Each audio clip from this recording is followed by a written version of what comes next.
അങ്ങനെ ഞങ്ങൾ നക്ഷത്ര തടാകമൊക്കെ കണ്ടിട്ട് നേരെ വണ്ടി വീട്ടിലേക്ക് വിടുകയാണ്. വീട്ടിലേക്കല്ല, കൂനമാവിലേക്കാണ് കേട്ടോ പോണത്. അമ്മേനെ അവിടെ നിന്ന് പിക്ക് ചെയ്യണേ. അപ്പോൾ പോണ വഴി ചെറിയ മഴയൊക്കെ പെയ്തിട്ടുണ്ടാകും. പക്ഷേ നമ്മുടെ ഇവിടെയൊക്കെ ആ സമയത്ത് നല്ല മഴയെന്നാണ് പറഞ്ഞത്. പക്ഷേ അവിടെ ചെറിയ മഴയാണ് കേട്ടോ കിട്ടിയത്. അങ്ങനെ നമ്മൾ പോണ വഴി എന്തെങ്കിലുമൊക്കെ കുറേ കാര്യങ്ങളൊക്കെ സംസാരിച്ചു. ഒന്നാമത് എനിക്ക് ഇങ്ങനെ സർപ്രൈസൊക്കെ തരുമ്പോൾ ഭയങ്കര സന്തോഷമായിരിക്കും. അപ്പോൾ എൻ്റെ സംസാരം ഒന്നും കൂടി കൂടും. അത് എന്നെ അറിയണവർക്ക് അറിയാൻ പറ്റും. ഞാൻ എന്തോരം സംസാരിക്കാൻ പറ്റുമോ അത്രയും സംസാരിക്കണ ഒരാളാണ് കേട്ടോ. അത് എൻ്റെ ഒരു കംഫർട്ട് സോണുണ്ട്. അതിലുള്ളവരോട് മാത്രമായിരിക്കും ഞാൻ അങ്ങനെ പെരുമാറണത്. അത് കഴിഞ്ഞിട്ട് എൻ്റെ വക ഒരു ചെറിയ ഗിഫ്റ്റ് സച്ചുട്ടന് വാങ്ങാൻ വേണ്ടിയിട്ട് നമ്മൾ സ്റ്റുഡിയോ കയറിയായിരുന്നു. അല്ല, ആനിവേഴ്സറി വകയുള്ള ഗിഫ്റ്റൊന്നുമല്ല. എനിക്ക് ഇപ്പോൾ എന്തോ ഇങ്ങനെ കൊടുക്കാൻ എനിക്ക് പറ്റുന്നുണ്ട്. ഞാൻ ജോലിക്ക് പോകണതുകൊണ്ട് തന്നെ സാധാരണ ഞാൻ പറയാണ്ട് തന്നെ എനിക്ക് ഇങ്ങോട്ടേക്കാണ് വാങ്ങിത്തരാം. അതിപ്പോഴും അങ്ങനെ തന്നെയാണ് കേട്ടോ.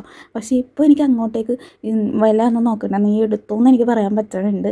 അപ്പോൾ അതൊക്കെ ഓർക്കുമ്പോൾ എനിക്ക് എന്നെ തന്നെ ഓർക്കുമ്പോൾ ഭയങ്കര ഒരു പ്രൗഡ് ഫീലാണ് എനിക്ക് തോന്നുന്നത്. അതിപ്പോൾ അമ്മേനോടായാലും എനിക്ക് അങ്ങനെ പറയാൻ പറ്റുന്നുണ്ട്. അങ്ങനെ പിന്നെ നമ്മൾ അവിടെ വന്ന വഴി ഒരു ഹോട്ടലിൽ കയറിയിട്ട് ബിരിയാണി കണ്ടോ. രണ്ടുപേരും അവൻ ബീഫ് ബിരിയാണി, ഞാൻ ചിക്കനാണ് പറഞ്ഞത്.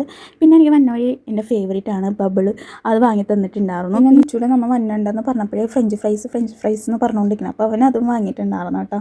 അങ്ങനെ പിന്നെ നമ്മൾ നേരെ വിട്ടത് കൂനമാവിലേക്കാണ്. അവിടെ ചെന്നപാടേ ഭയങ്കര എക്സൈറ്റ്മെൻ്റ് ആയിരുന്നു നിച്ചൂട്ടൻ. ഒന്നാമതേ സച്ചിനെയും കൂടി കാണുമ്പോൾ ഒന്നും കൂടി ആയിരുന്നു കേട്ടോ. ആദ്യം കുറച്ച് ജാടയൊക്കെ കാട്ടും, പിന്നെ ആൾ ഓക്കെ ആയി വരും കേട്ടോ. പിന്നെ അവൻ്റെ ഓരോരോ കളികളായിരുന്നു.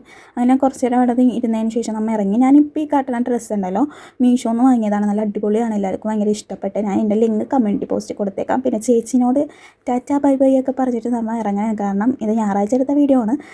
ട്യൂസ്ഡേ നമ്മൾ അങ്ങോട്ടേക്ക് പോയിട്ടുണ്ടായിരുന്നു. ഇപ്പോൾ വേഗം തന്നെ ഞങ്ങൾ വരാമെന്നും പറഞ്ഞ് ഇറങ്ങിയത് കേട്ടോ. അങ്ങനെ നമ്മൾ നേരെ വീട്ടിലേക്ക് തിരിച്ചു കേട്ടോ.